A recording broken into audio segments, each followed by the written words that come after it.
Bueno, muy buenos días, muy buenas tardes, muy buenas noches para algunos de los hermanos. Hoy, domingo 29 de enero,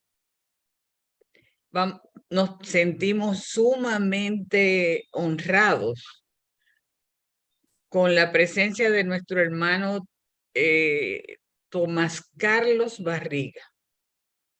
La Federación Teosófica Interamericana lo recibe con mucho cariño y a todos los hermanos que participan en esta conferencia por Zoom de la Federación Teosófica Interamericana. El hermano, vamos a hacer primero la invocación y después presento formalmente a nuestro querido hermano.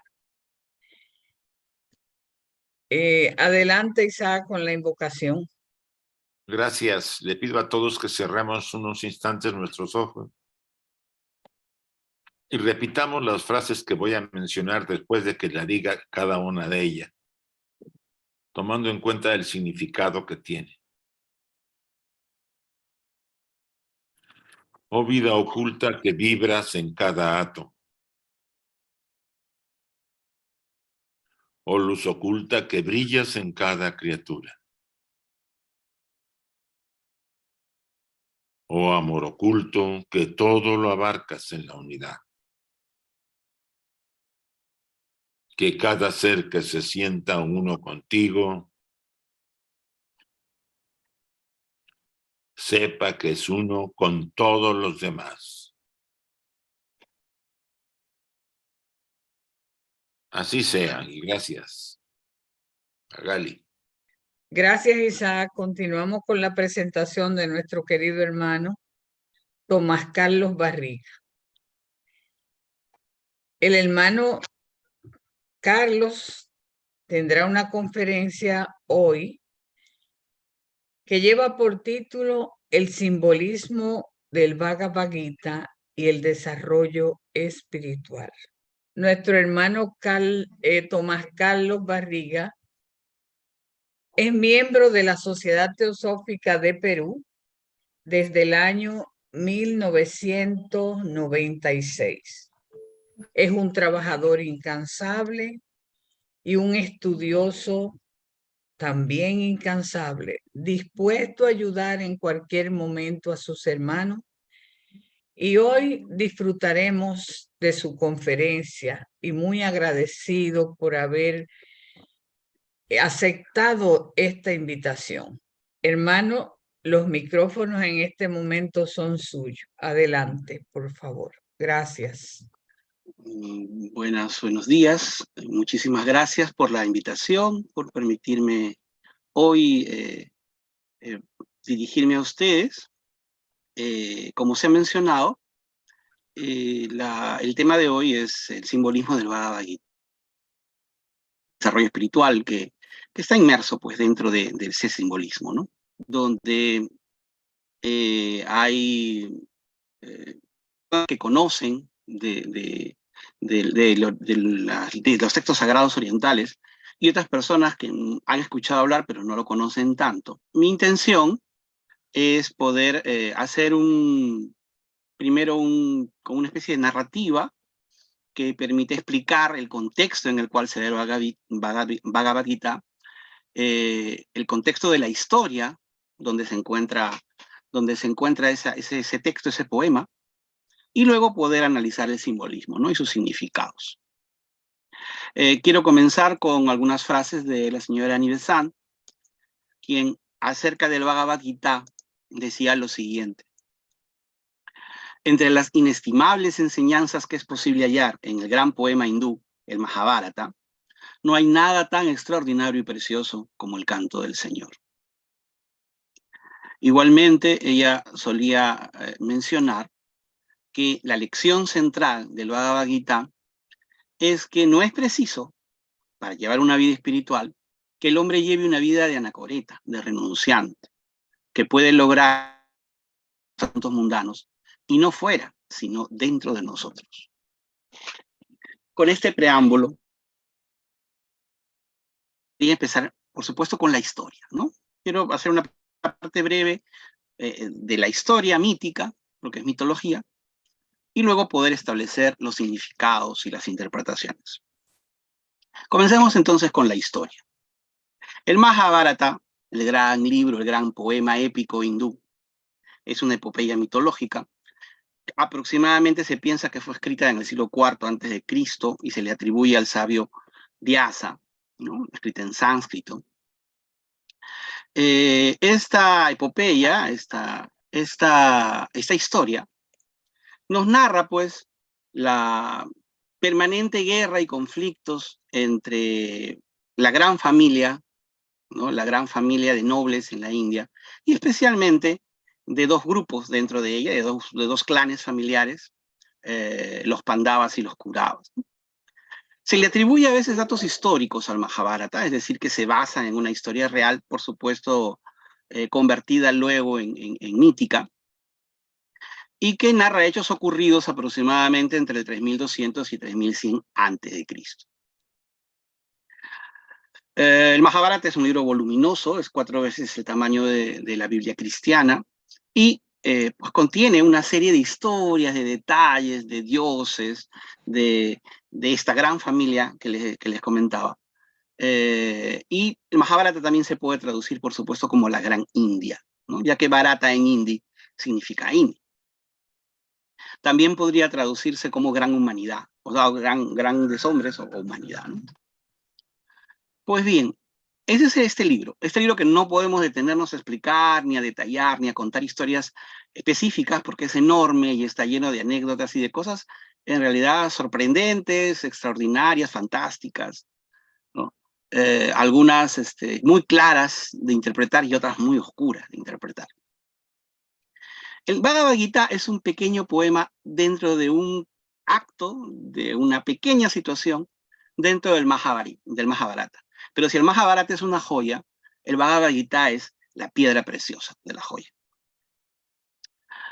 El Mahabharata empieza en su libro primero diciendo algo así como: lo que se encuentra aquí se puede encontrar en otros lugares, pero lo que no se encuentra aquí no se encontrará en ningún otro lugar, haciendo alusión a precisamente esta, digamos, esta cualidad holística que tiene el Mahabharata de relatar todo, entre comillas, lo existente o lo necesario, ¿no?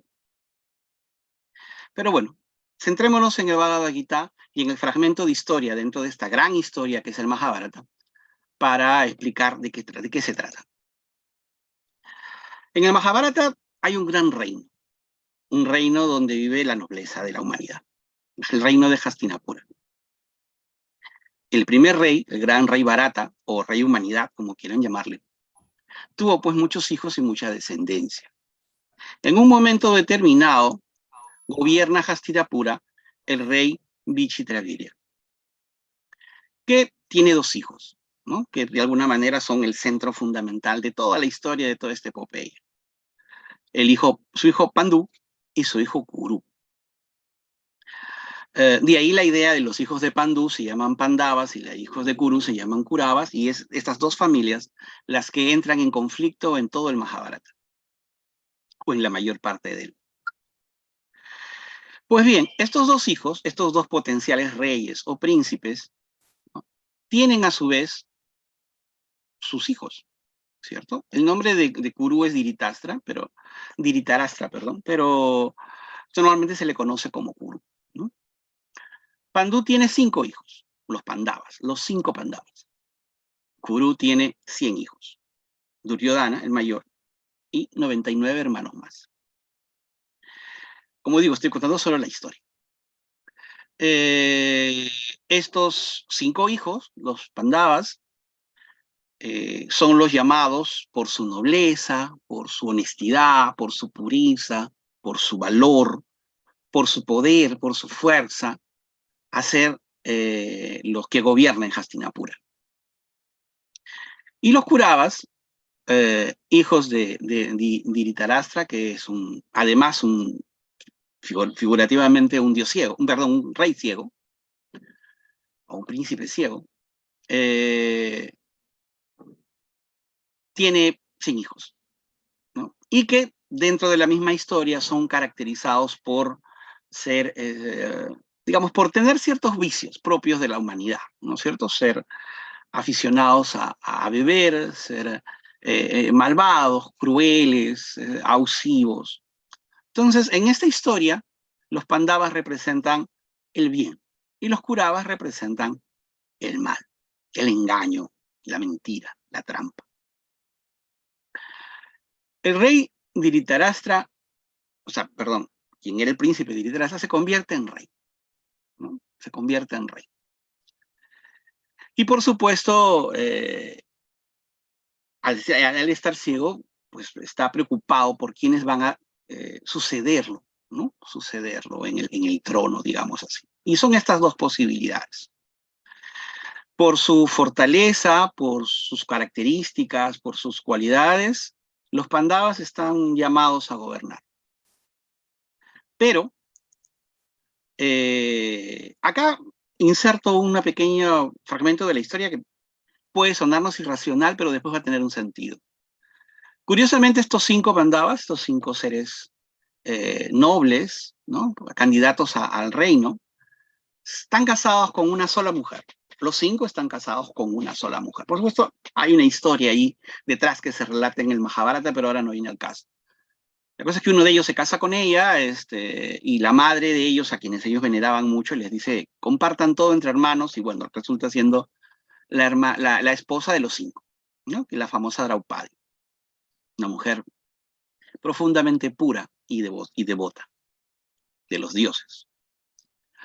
Pues bien, los 5 Pandavas y Draupadi, la esposa de los 5, estaban llamados a ser los gobernantes, ¿no? Shakuni es un tío de la familia de los Kauravas, quien engaña a este príncipe, a este potencial rey, al mayor de los Pandavas, Yudhishthira, para jugar. Yudhishthira tenía ese vicio, esa debilidad. Le gustaba jugar, le gustaba el azar. Sabiendo esa debilidad, los Kauravas le tienden una trampa. Shakuni es un maestro del engaño, digamos, del juego.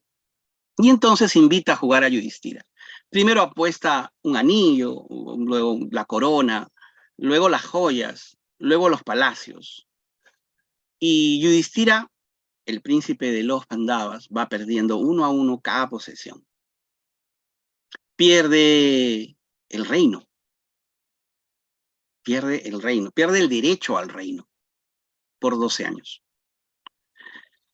Y los hermanos, asustadísimos, quieren controlar al hermano, pero él es el hermano mayor, así que sigue apostando. Por último, ya no tiene ninguna posesión, ya perdió, apuesta a sus hermanos, ya perdió las posesiones materiales, apuesta a sus hermanos y apuesta a la esposa de los hermanos. Y todo, absolutamente todo lo pierde. Esa es la historia literal. Cuenta la misma historia, en el mismo relato, que Draupadi, la esposa de los 5, es traída con la intención de humillarla, ¿no? Ya que ahora es esclava junto con ellos de los Kauravas. Y aquí ocurre un milagro interesante. Draupadi es traída ante los Kauravas para ser desnudada y humillada. Pero mágicamente, dice la historia que mientras le iban sacando los vestidos, le iban apareciendo nuevos vestidos. Que los dioses la protegían. De Krishna mismo la vestía mientras los demás la desvestían, y el manto nunca terminaba de salir y nunca llegó a estar desnuda frente a los ojos de los Kauravas. Pues bien, después explicaremos ese significado. Entonces, por miedo, por el poder que tenían los Pandavas, ya que eran mucha fortaleza, mucha valentía, mucho poder, por miedo a que se vengaran, de humillarlos tanto que se vengaran y mataran a todos, algunos más ancianos entre los Kauravas le dijeron, no, perdonémosle lo último, que es la esclavitud, y expulsémonos, exiliémonos de Hastinapura. Y entonces los Pandavas, junto con Draupadi, se van de Hastinapura y prometen regresar. Pasados 12 años, los Pandavas deciden regresar. Ya es suficientemente tiempo, el reino está de cabeza, no han gobernado adecuadamente los Kauravas, han disminuido el poder y la dicha y el bienestar de todos los habitantes de la ciudad santa. Y entonces, al regresar, se ven enfrentados a los Kauravas que no quieren soltar el trono, que no quieren renunciar al poder de ser gobernantes de Hastinapura, así lo hagan mal, ¿no? Pues bien, los Pandavas y los Kauravas entonces, cada uno con su ejército, cada uno con sus propios seguidores, se ven enfrentados en un campo de batalla, en el campo de Kurukshetra, en el campo de los Kurúes, en el campo de guerra, donde el terreno es adecuado para los Kauravas. En ese momento, cuando ambos ejércitos van a enfrentarse por la conquista de Hastinapura, el líder del ejército es el príncipe Arjuna, uno de los Pandavas. Y ve en sus enemigos a sus primos, a sus tíos, a sus ex amigos. Y se da cuenta de que va a matar a su familia por conquistar un rey. Entonces siente dolor, siente tristeza y cae derrumbado en su carruaje. Y no quiere pelear. Y él es el general principal, elegido por su enorme habilidad con el arco y por su enorme valentía y pureza. En ese momento, Arjuna cae derrumbado, llora y dice, no vale la pena matar a mi familia por un reino. En ese instante que él flaquea, se le aparece Krishna mismo, quien es además quien va a conducir su carruaje, su auriga. Krishna mismo, la personificación del Dios supremo, de la conciencia suprema. Y entonces, en ese instante, Krishna consuela a Arjuna.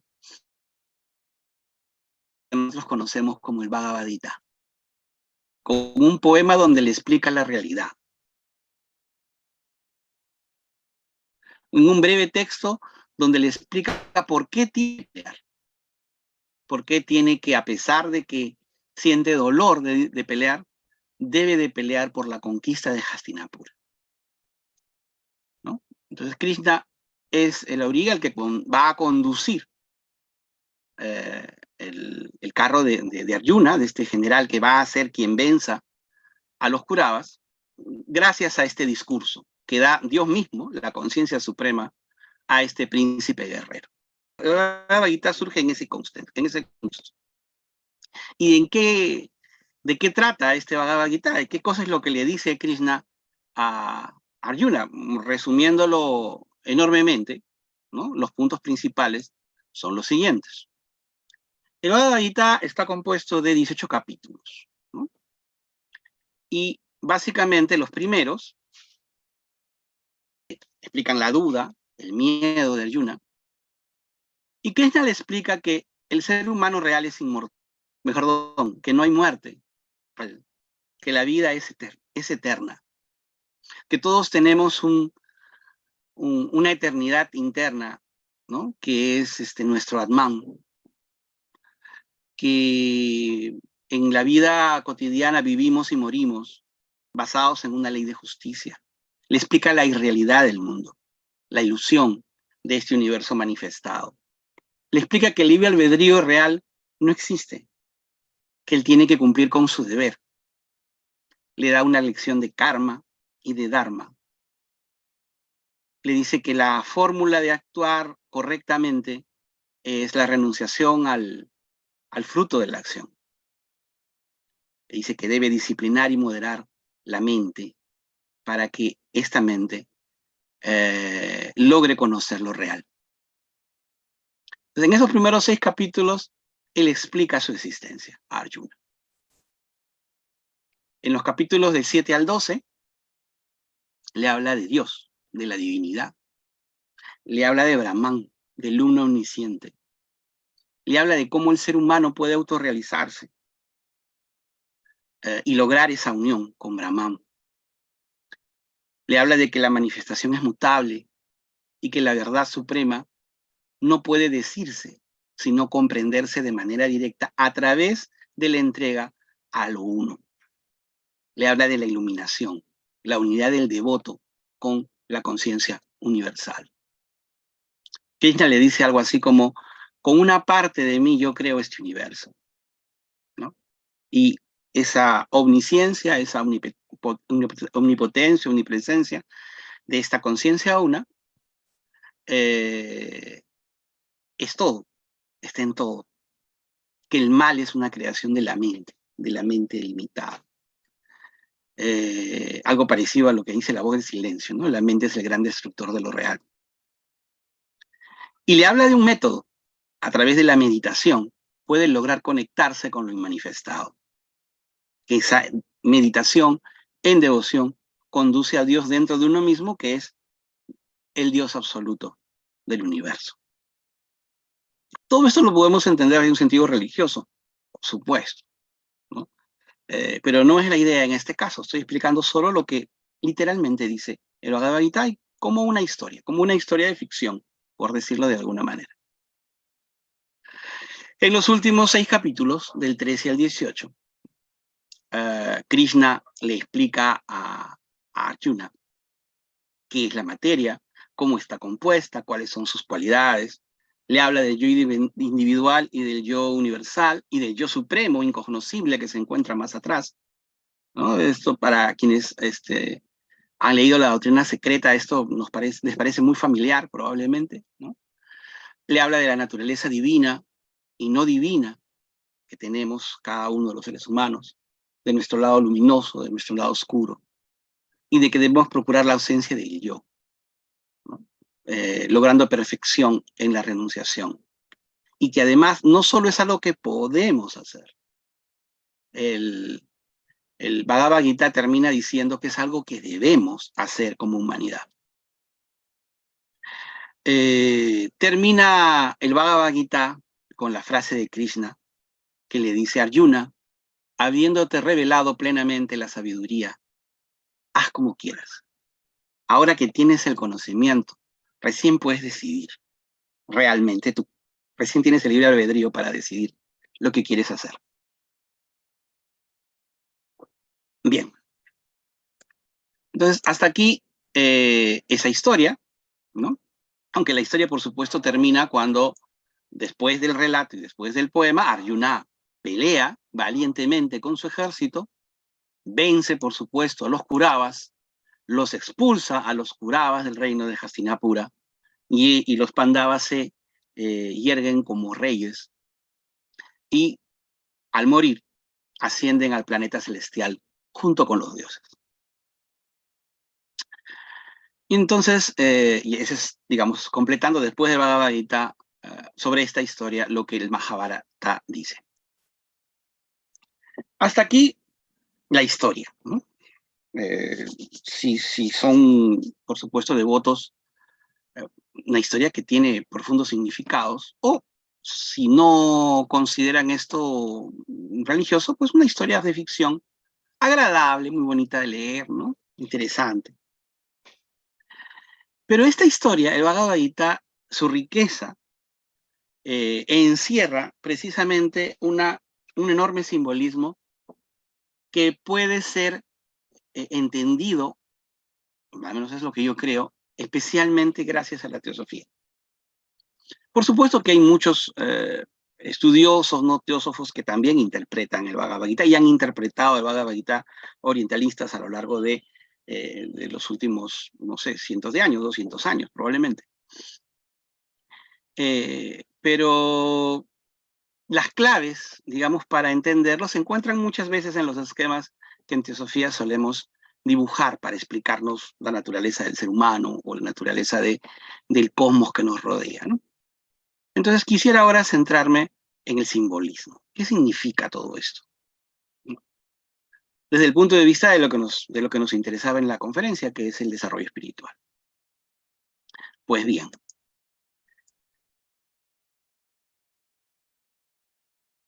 hay una cosa que, si bien es cierto, no les conté, sí es bueno precisar, ¿no? Que también está en la historia, por supuesto, en el Mahabharata.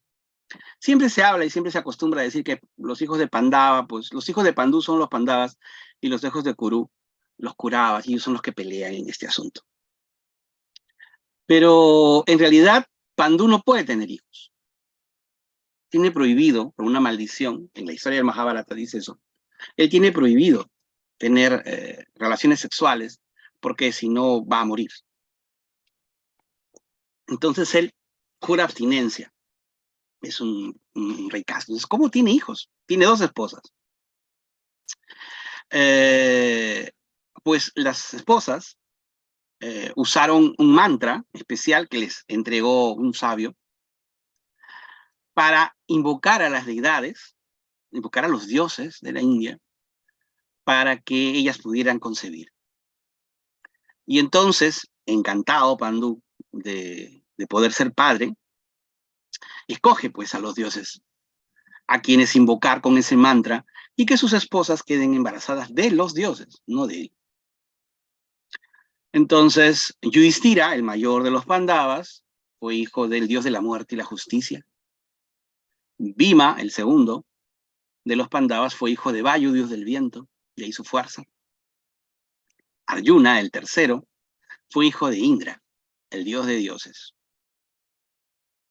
Nakula y Sahadeva son los mellizos, los gemelos que nacieron al final.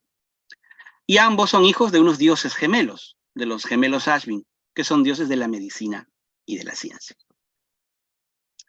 Entonces, este pequeño dato, que muchas veces no se menciona, es porque los Pandavas, son hijos de los dioses, realmente, ¿no? Y esto nos sirve un poco para la interpretación que pretendemos hacer.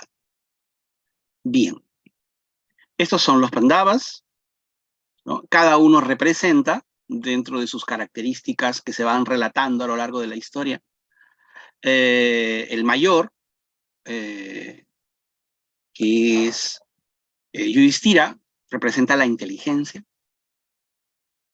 El segundo, Bhima, la fuerza, hijo del viento. El tercero es Arjuna, que es característico por su pureza. Y la acción y el conocimiento, encarnados por los gemelos, Sahadeva y Nakula, ¿no? Y Draupadi que siempre está con ellos, ocupando un lugar especial. Expresión de la pureza y de la, si se quiere, intuición. Ellos siempre en la historia de Mahabharata, ellos siempre cuando tienen alguna duda recurren a ella. Y ella suele ser sabia, suele decirles las respuestas más adecuadas para tomar sus decisiones en la historia del Mahabharata. Pues bien, entremos entonces a la simbolización o a la explicación.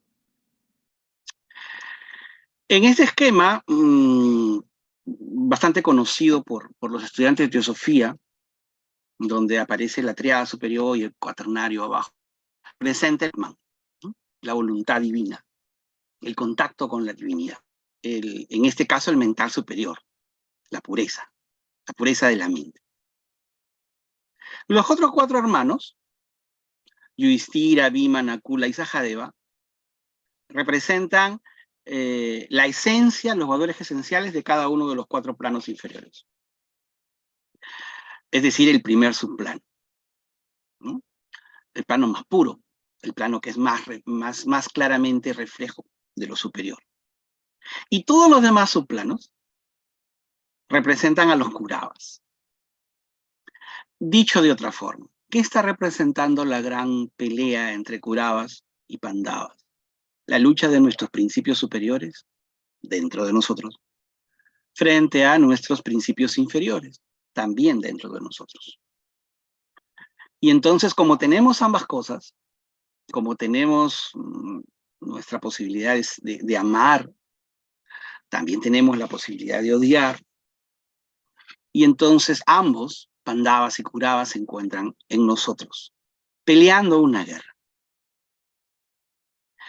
Yudhishthira, que es, a fin de cuentas, quien es el mayor de los Pandavas y quien pierde todo el reino, y quien es seducido por el azar, por la ludopatía, representa el intelecto que cree que lo puede todo, ¿no? Y que en realidad está en la oscuridad.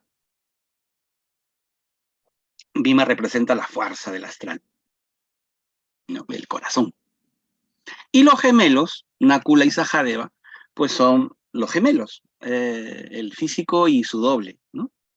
Que en teosofía llamamos doble etérico. Y que representan su contacto con el mundo físico, su conocimiento del mundo físico. Y tienen que enfrentarse a todos los demás. Entonces, ¿dónde queda Kurukshetra? Kurukshetra, el campo de batalla, dentro de nosotros, en nuestra personalidad. Otro esquema que podría complementar este es el siguiente, ¿no? Kurukshetra, el campo de batalla, es nuestra personalidad. Acá pelean nuestros principios divinos o elevados contra nuestros vicios y nuestras carencias, ¿no? Que además han tomado Hastinapura, que además han tomado y nublan nuestro contacto con nuestro ser superior. Ellos son los que gobiernan. En el estado actual de la humanidad, los que gobiernan nuestra vida son los clavas. Nuestros temores, nuestros egoísmos, nuestros miedos, nuestro egoísmo, nuestro odio, nuestros anhelos, nuestros intereses.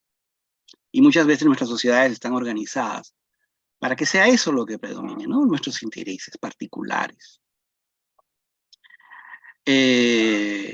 Entonces, el Bhagavad Gita es también un llamado a la guerra, un llamado a la guerra interna. Como decía Jiddu Krishnamurti, la verdadera revolución está adentro, ¿no? Está adentro, no está afuera, no está en los sistemas políticos o en los sistemas económicos. La verdadera revolución está dentro del ser humano. Cuando el ser humano cambie, el mundo va a cambiar, no al revés. Pero regresando a la interpretación, perdonen la digresión, regresando al simbolismo del Mahabharata,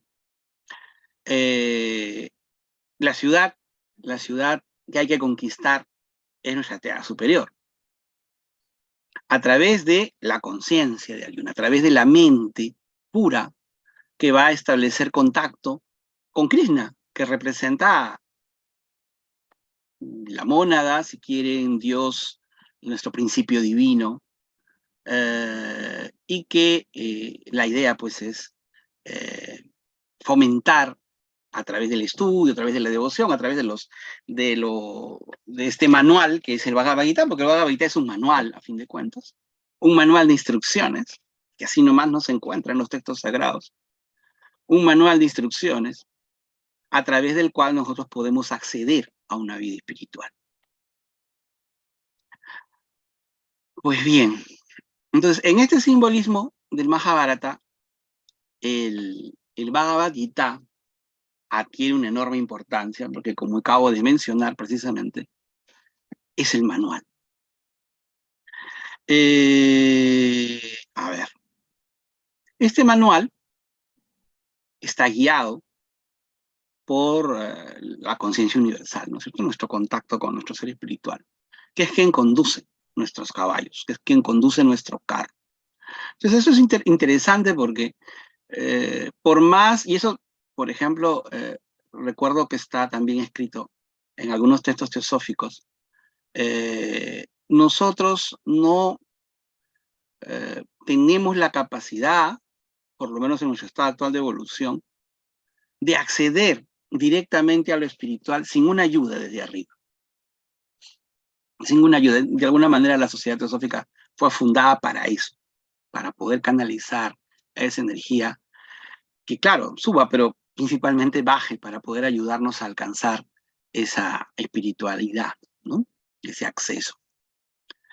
Entonces, gracias a esa ayuda de lo superior, es que nosotros podemos ser conscientes y entonces pelear.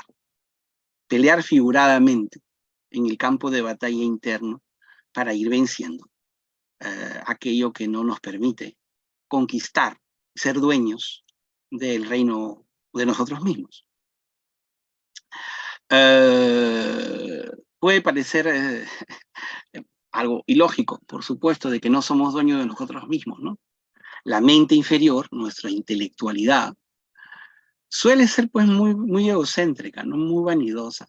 Yo tengo control sobre mí mismo, o sea, yo soy amo de mi vida, yo decido, yo hago, yo logro el éxito, yo logro el triunfo, yo soy un triunfador y yo hago que las cosas pasen porque yo tengo poder sobre la humanidad, ¿no? Y muchos libros de autoayuda fomentan esta ilusión que tiene, como siempre, como toda ilusión, algo de verdad, ¿no? La maya, a veces se suele decir en Teosofía que la maya es ilusión, y muchos que escuchan esto suelen pensar de que por el hecho de ser ilusión, la realidad esta que vivimos no existe, ¿no? Y no es que no exista, sino que no la vemos tal como es. Y en ese aspecto justo pasa que igual nosotros cuando sentimos ese impulso del ego a creer que podemos hacer todo, nos engañamos, ¿no? Nos engañamos parcialmente porque no conocemos, por falta de conocimiento de lo que es real y de lo que no lo es, de lo que realmente tiene sentido y lo que no lo tiene, lo que realmente importa y lo que no lo tiene.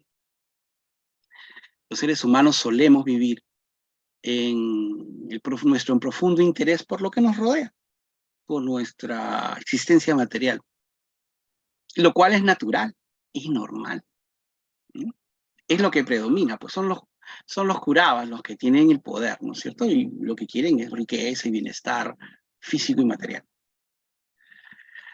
Es más, podemos ver los pandavas como ideales, a veces ajenos a nosotros mismos, pero esos principios están dentro de nosotros. O sea, solo hay que, para usar un término propio del Bhagavad Gita, hay que llamarlos a la guerra, ¿no? Pues bien, continuando. El Bhagavad Gita, entonces, nos relata o nos detalla el camino para lograr la victoria del yo más elevado sobre nuestro yo más bajo, de nuestra triada sobre nuestro cuaternario, de nuestro yo superior sobre nuestra personalidad. Esa victoria parte de un acto de Atman, de un acto de nuestro ser interno, parte del Krishna interno que todos tenemos. Es decir, yo decido, ¿no? Mi vida ha sido esto, que implica miles de cosas, y yo decido, a partir de hoy, esto va a ser diferente, por supuesto, con todos los tropiezos y caídas y levantadas que eso implique, pero parte de un acto de voluntad, de querer ir a la guerra contra eso que normalmente el bienestar físico nos produce placer, nos produce sensación de poder, nos produce sensación de grandeza, ¿no? Temprano, mi hermana, ¿no? Si yo me pongo a pensar todo lo que uno puede haber estudiado, todo lo que uno puede haber hecho, se puede haber logrado, publiqué esto, hice aquello, ¿no? De este alimento que los jurados necesitan pues para sentirse valiosos, ¿no? Y en realidad lo único que importa, como decía la señora Rao Grunier, no solo hay un camino, no solo hay una cosa que importa, solo hay una sola cosa que importa. Y es justo esto de lo que habla el Bhagavad. Si nos damos cuenta, si somos conscientes de que nuestra existencia es muy valiosa y tenemos muchas cosas importantes que hacer y podemos servir a la humanidad y podemos beneficiar a otras personas, nadie dice que no, podemos tener una vida útil, beneficiosa para los demás. Pero cuando nos damos cuenta que el trabajo y la verdadera realidad se encuentra no en lo físico, sino podemos tener acceso, aunque sea de manera sí podemos tener acceso y sí podemos contactar a través de nuestro trabajo interno esta vida, por más rica y por más beneficiosa que pueda ser nuestra vida, esta actual vida, donde yo me llamo Tomás y ustedes tienen el nombre que tienen también, va a terminar. Esta encarnación va a acabar y este cuerpo que está hablando va a desintegrarse y se va a volver ceniza o polvo. Y todo lo que puede haber hecho, logrado, estudiado, comprado, tenido, todo eso tiene un valor. De ahí la sabiduría también de todos los textos sagrados. La Biblia cristiana, cuando dice eh, debemos procurarnos riquezas en los cielos, ¿no? Donde los bichos no corroen, ¿no? Y no se pierden. Entonces, esta búsqueda espiritual está allí, graficada en un manual de instrucción. ¿Y qué nos dice el Bhagavad Gita? ¿Cuál es el método del Bhagavad Gita que está expresado? De leer, muy fácil de leer, y tiene mucho que meditar y reflexionar, ¿no? Es un texto ideal como para leer un pedacito y luego meditarlo. Es enormemente rico. Por supuesto, hay muchas traducciones, la mayoría bastante buenas, ¿no? Y también, por supuesto, la que hizo la señora Nivesan, ¿no? Con términos que usamos normalmente en teosofía, lo cual lo hace más fácil. Pues bien, ¿cuál es el método del Gita? ¿Cuál es este manual de instrucciones, ¿no? Yo he escuchado decir a algunos líderes espirituales, por llamarlos de alguna manera modernos, que dicen, no, nosotros los seres humanos no venimos con un manual de instrucciones, venimos a experimentar, lo cual es cierto, no venimos con manual de instrucciones. Pero ahí está, en este texto sagrado hay un manual de instrucciones. Un manual de instrucciones no para conseguir cosas materiales, sino para liberarnos, justo, de las cosas que son inferiores dentro de nosotros mismos. ¿Cuál es el método de Gita? Primero el Karma Yoga, la acción correcta. ¿Cómo se logra la acción correcta? Con disciplina. Debemos procurar la acción. Eso nos recuerda justo a algunos aspectos del budismo también, ¿no? Del noble óctuple sendero. ¿Y cómo se logra la acción correcta? Con la renuncia del fruto o al fruto de la acción. Nuestro ser inferior, nuestra parte, digamos, más materialista, cuando realiza una acción, busca el fruto. O sea, yo hago algo para algo.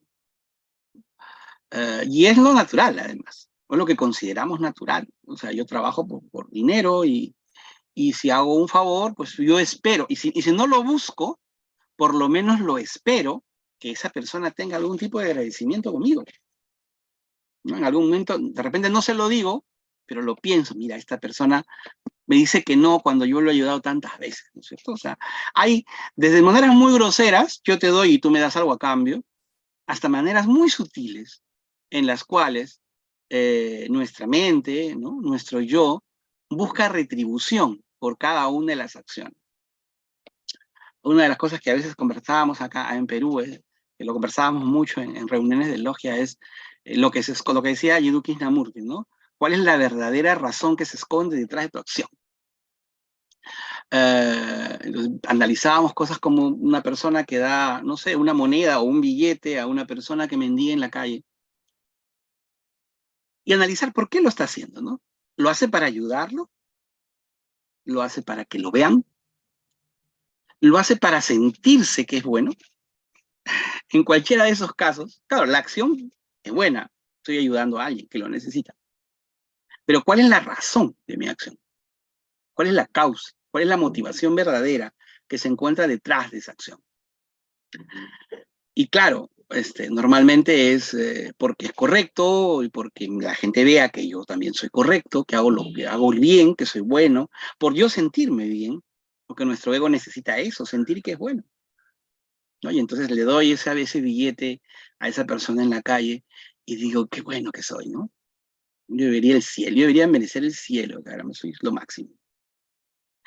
Y no nos damos cuenta que eso no es más que un alimento de nuestro yo, y nos hace más materiales, y nos hace enormemente egoístas, así sea de una manera sutil, ¿no? Pues bien, acá viene una cosa difícil, la renuncia al fruto de la acción. La acción por deber, de la cual también habla el budismo.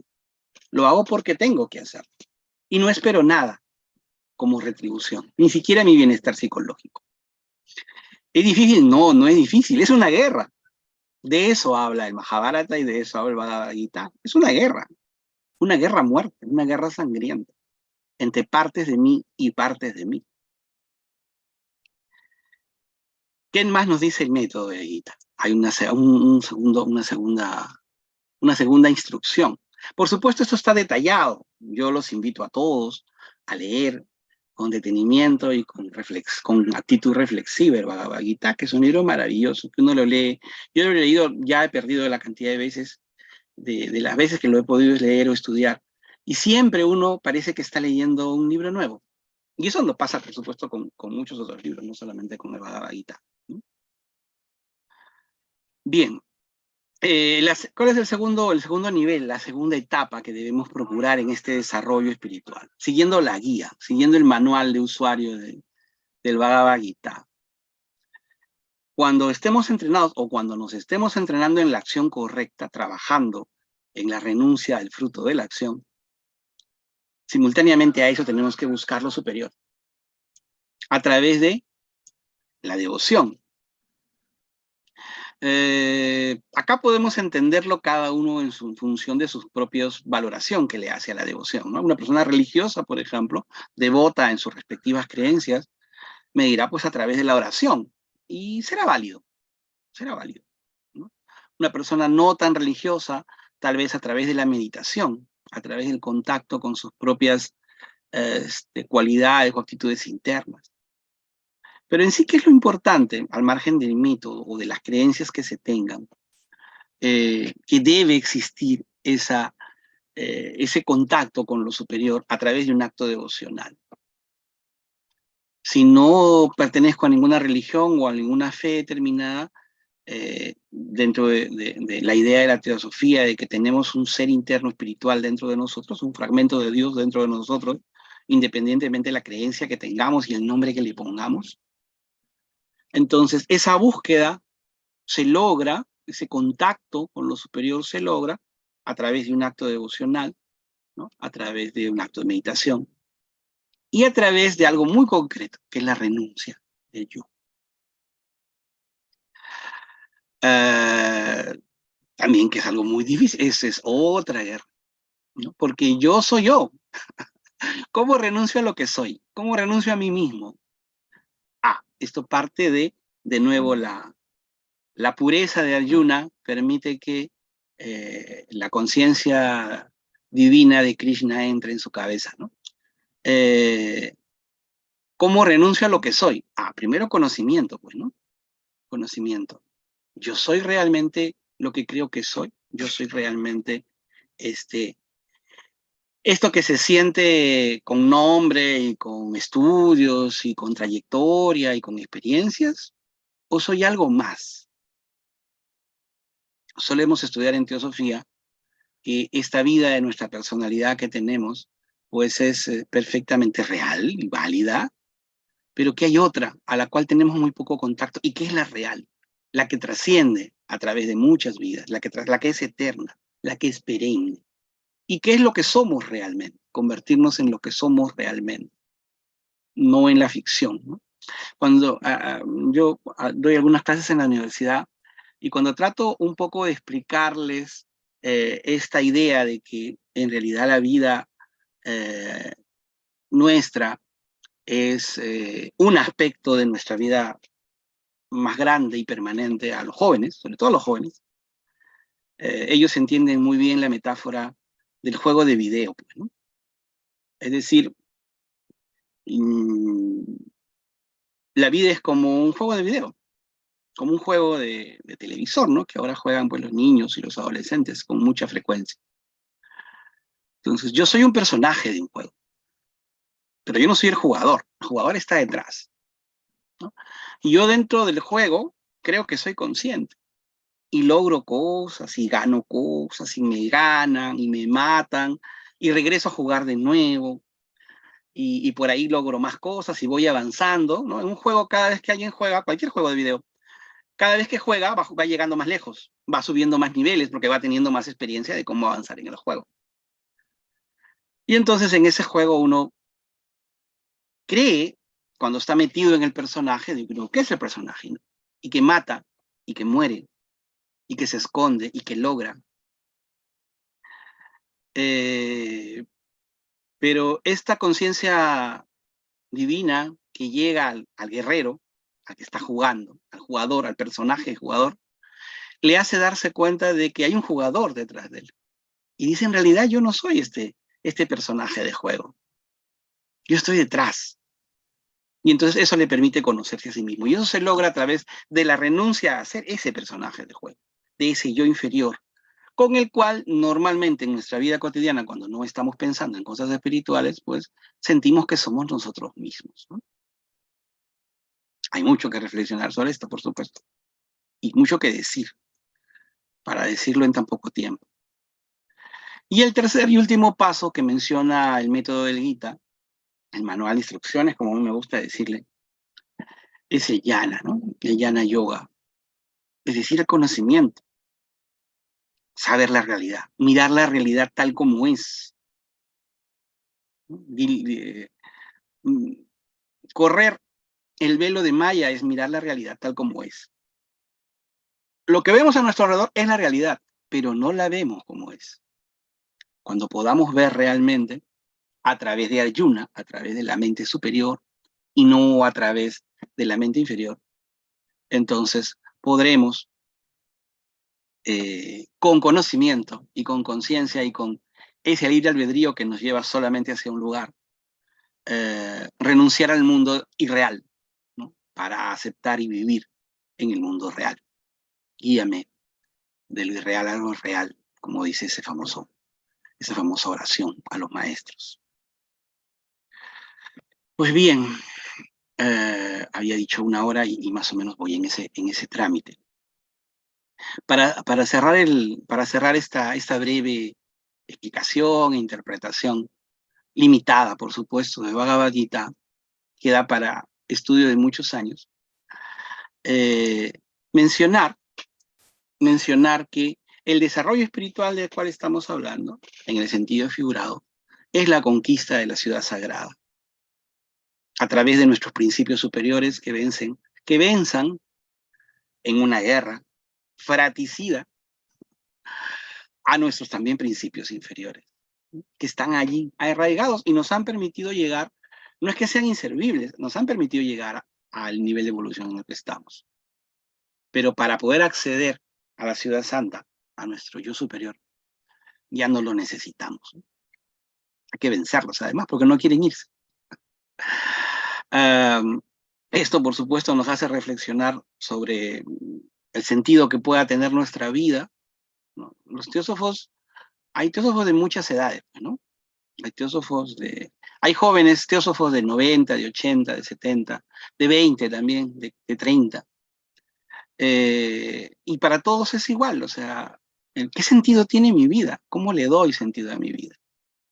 Y acá regreso a las palabras de la señora Ra Burnier en un pequeño texto que fue publicado hace poco tiempo, en realidad hace pocos años, uno de sus últimos textos, que es Solo hay un camino, ¿no? Que es como un artículo que escribe la señora Ra Burnier, que nos habla exactamente de esto. Si llegamos a comprender la importancia de la vida espiritual y la banalidad de nuestros intentos del ego por conquistar el mundo y el éxito, entre comillas, material, nos damos cuenta que solo hay un camino, que la vida humana solo existe para una cosa, para liberarnos, para hacer lo que realmente importa. Nada de lo que logremos cotidianamente material nos lo vamos a llevar a la siguiente encarnación, o vamos a llevarlos más allá de nuestra muerte, salvo lo que ganemos para nuestro ser real, que es eterno y permanente. Y si es lo único que importa, creo que también pasa eso, ¿no? Pasa creo que en todos lados. Yo he conversado con algunas personas, miembros de la Sociedad Teosófica, de 2 o 3 países, también, además del mío, y me dicen, sí, pues no, lo único que importa realmente es la vida espiritual, la vida material es secundaria, ya. O sea, lo entendemos mentalmente. Pero cuando vemos la vida de la persona vive el 99.9% en lo material, en las preocupaciones naturales de nuestra vida, de nuestros problemas sociales, políticos, culturales, personales, familiares, los hijos, la familia, la esposa, el esposo, los padres, en fin, vivimos inmiscuidos en todo eso que también importa, no es que hay que renunciar a todo, que también importa. Precisamente ese es, como decía la señora Nivesan al comienzo de esta sesión, en una cita, de alguna manera el Bhagavad Gita es un manual para personas que no renuncian al mundo y no realizan una lucha externa, sino una lucha interna. Pero si comprendo a nivel intelectual que lo único que importa es lo espiritual, pues la lógica me dice que tengo que dedicarle tiempo, ¿no? Ya que es lo único que importa. Si es lo único que importa, lo único realmente trascendente, pues uno debería dedicarse, tal vez no solo a eso, pero predominantemente a eso. Yo sé que aquí conozco a algunos de los cuales están presentes. Conozco, por ejemplo, la vida de Isaac Hawley, dedicada en muy buena parte de su vida a esto, a la vida espiritual y a transmitirla y ayudar a otros a que también conecten con ella, ¿no? Un saludo, Isaac, no te había saludado antes. Y bueno, si es lo único que importa, hay que trabajar en ello. Cada vez más, por lo menos.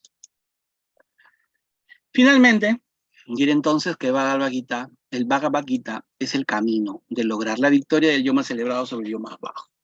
Este manual, esta guía que todos debemos leer, creo en algún momento de nuestra vida. Yo los invito a buscarlo. Ahora, bueno, se encuentra online, ¿no?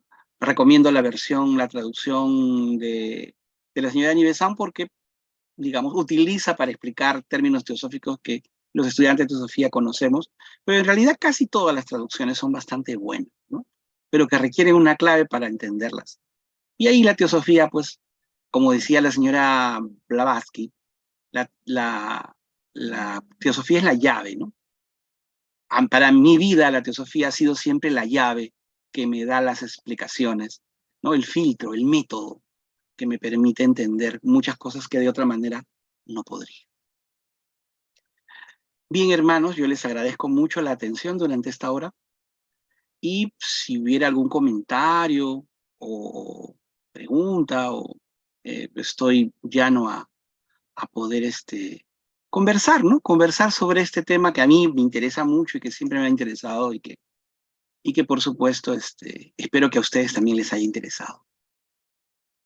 Muchas gracias por la atención. Están abiertos los micrófonos para preguntas. Yo tengo una pregunta, si me Gracias, permiten. hermano. Adelante, hermano Martín. Sí, Adelante. gracias. Primero, Tomás, como siempre, muchas gracias. Muy buena tu charla. También, como siempre, muy buena. Y creo que al final, un poco que has contestado mi duda, pero quería contarte que llegó a mis manos recién el Bhagavad Gita, que no lo he leído, que lo voy a leer ahora con mayor razón, pero acá dice que es una edición de Juan Arnau. Me imagino que Juan Arnau será el que traduce o también le pone un poco de su peculio, que ya escuché que tu recomendación es irnos por la de Annie Besant, ¿no? Pero Claro. que igual quería preguntarte sobre eso. De nuevo, muchas gracias, Tomás. ¿De qué, Martín? Si ha llegado a tus manos, nada sucede por casualidad, ¿no es cierto?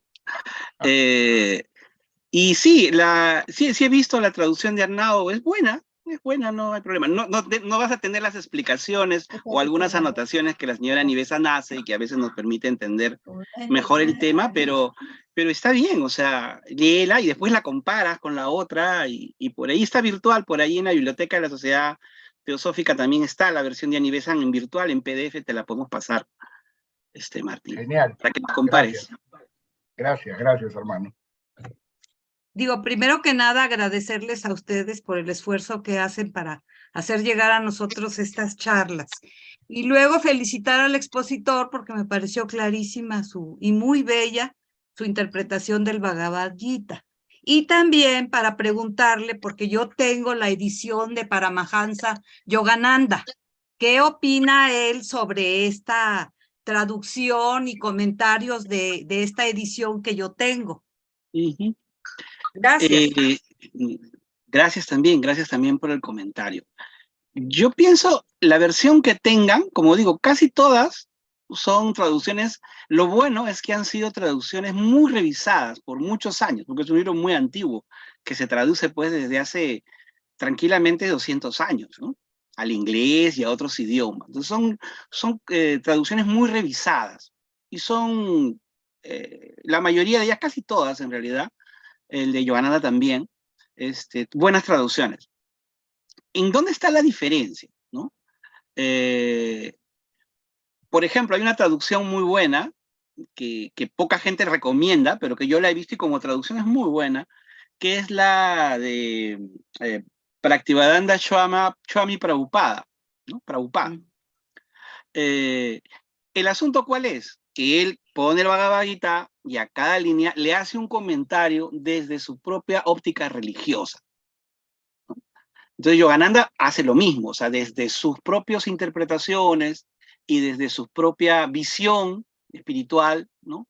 Le hace interpretaciones específicas al texto original. O sea, el texto original lo pueden leer, creo que en casi cualquier traducción importante, ¿no? De una buena editorial. Son los comentarios los que van a variar. Son las explicaciones las que van a ser diferentes. Entonces, si lo vemos, si las interpretaciones las leemos con cuidado, sabiendo que son versiones que a veces tienen que ver más con las creencias religiosas propias de quien está comentando, entonces no hay ningún problema, ¿no? Todas valen. Pero hay que tener ese cuidado, porque a veces en las interpretaciones, los devotos, como el caso de Prabhupada que menciono, suelen darle interpretaciones profundamente religiosas. En Annie Besant uno va a encontrar, por ejemplo, explicaciones más filosóficas, ¿no? Muchas gracias. Le agradezco, hermano, su explicación y su respuesta. Gracias, María, por la pregunta. Adiós. Vamos a pasar a un hermano en este momento que es GP. No sé cuál es el hermano, pero puede pasar al salón, hermano. Muchas gracias, buenos días. Mi nombre es Gloria Pérez, nada más que no supe cómo cambiar ahí al ingresar. Muchas gracias por esta oportunidad y mi pregunta es, escuché que había oportunidad también de acceder al texto que recomienda el maestro en PDF. ¿Cómo puedo obtenerlo y algunas otras lecturas? Si hay esa posibilidad, agradecería mucho. Gracias. Hay que ver la manera de enviarlo, ¿no? O sea, creo que en varios... Si el hermano Carlos, Tomás Carlos, perdón, podría ponerlo el PDF en el chat de las conferencias, o podría... A mí me encantaría hacerlo en este momento, pero tendría que buscarlo porque lo tengo en la... No se preocupe, porque Claro. si la hermana está atenta, lo puede recibir si se pone. Cuando usted tenga el tiempo, ella entonces estaría atenta, o cualquier otro hermano que lo necesite, entonces puede entrar al chat y lo va a encontrar ahí, le va a servir de mucho. Oh, ya.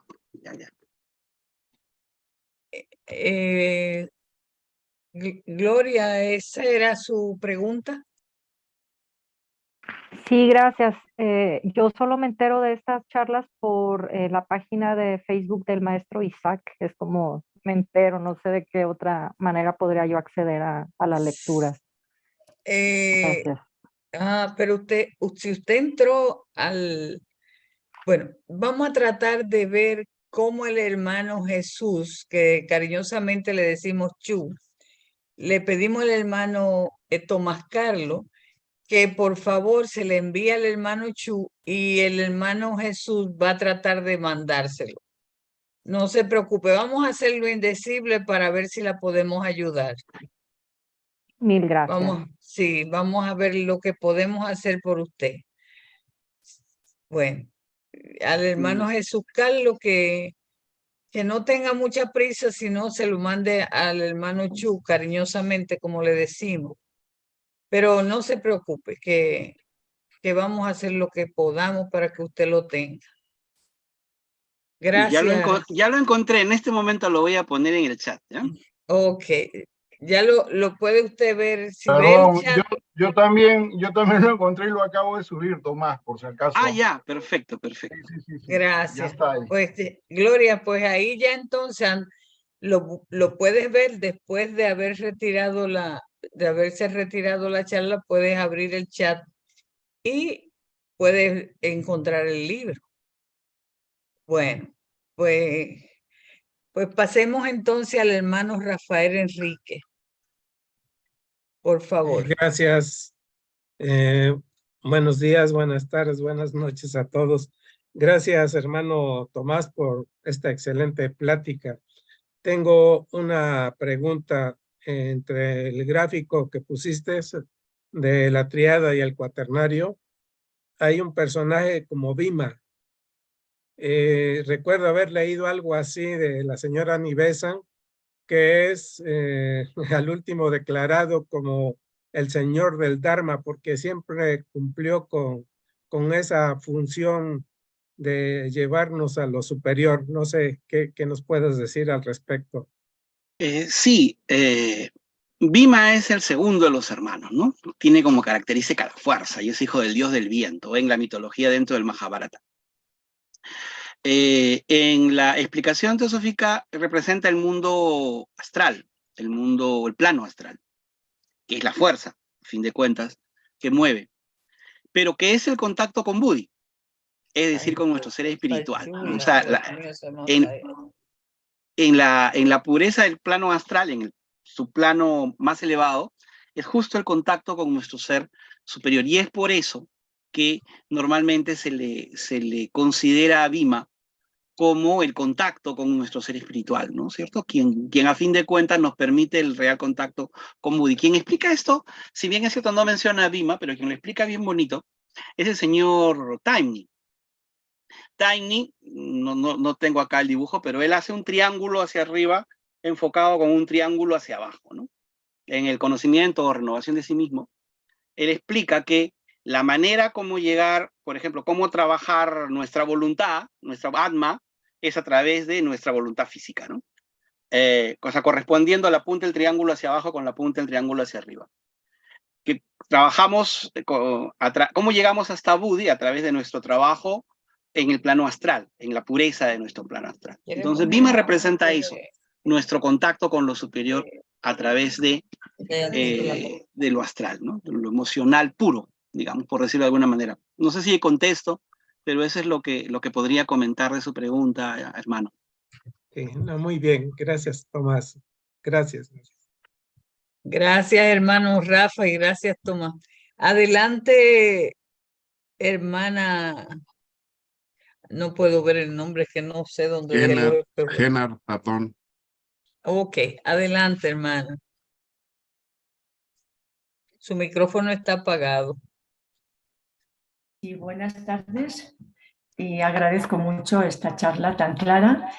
Entonces, revisando los esquemas, la parte del cuadrado, la primera parte, tiene en cuenta la parte física también, el nivel físico, ¿verdad? Entonces, quisiera saber dónde se refleja en este método de instrucción, en este manual de instrucción maravilloso que es el Bhagavad Gita, donde el primer paso se nos habla del Karma Yoga, la renuncia, o sea, las 3 renuncias, ¿no? Karma Yoga, Bhakti Yoga, Jnana Yoga. Pero ¿dónde se puede contemplar el Hatha Yoga como autorregulación de nuestro nivel físico? Sería en el apartado donde habla de los gunas, por ejemplo, para llegar al estado sádvico, tener en cuenta también la alimentación y el ejercicio. ¿Cómo lo veríamos? Para eso.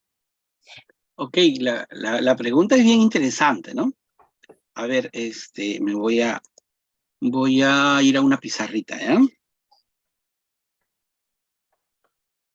Oh, perdón. ¿Qué dice acá? A ver, un segundo. ¿Dónde tú dejaste el brete? ¿Eh? ¿Dónde tú dejaste el brete? ¿En el baño? ¿Dónde? A ver, Baño, por ahí de pronto, para que no te fuese tan.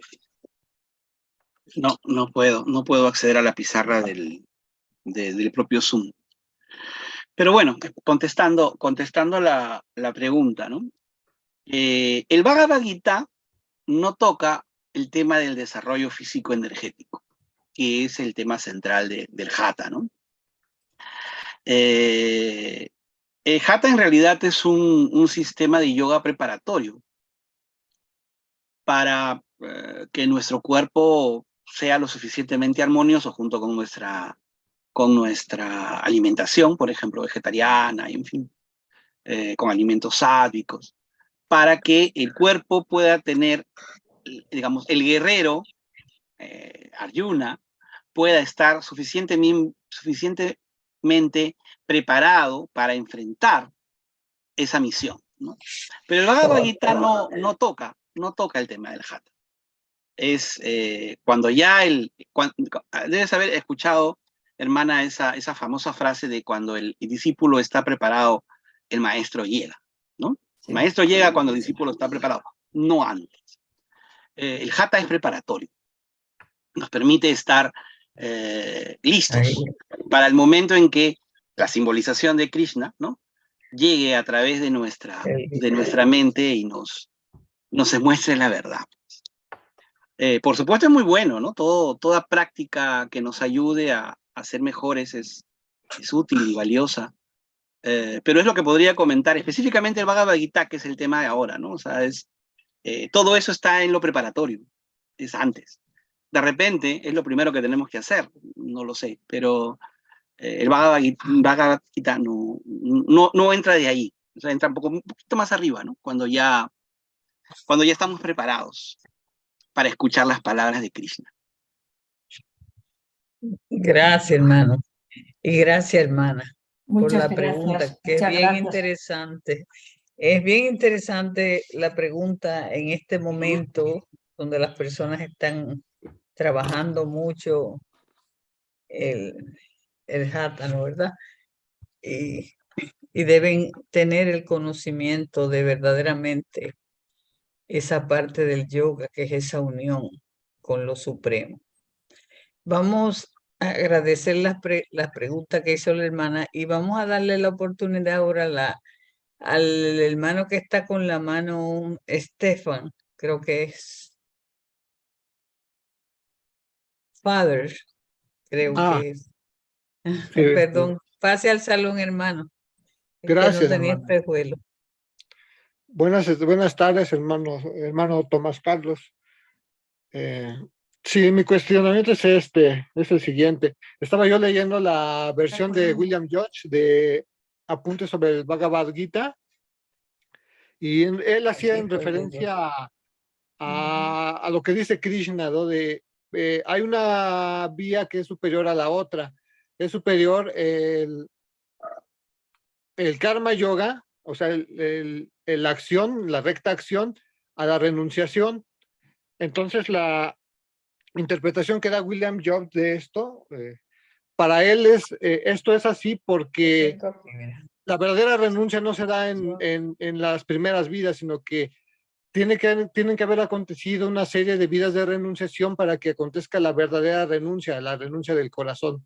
O sea, en donde ya deja de haber una lucha interna entre participo, no participo, sino simplemente hay unas ganas de no participar, o sea, ya no hay un desinterés en la participación en el mundo. Pero eso se da de manera natural, no en la primera vez, sino a lo largo de las vidas.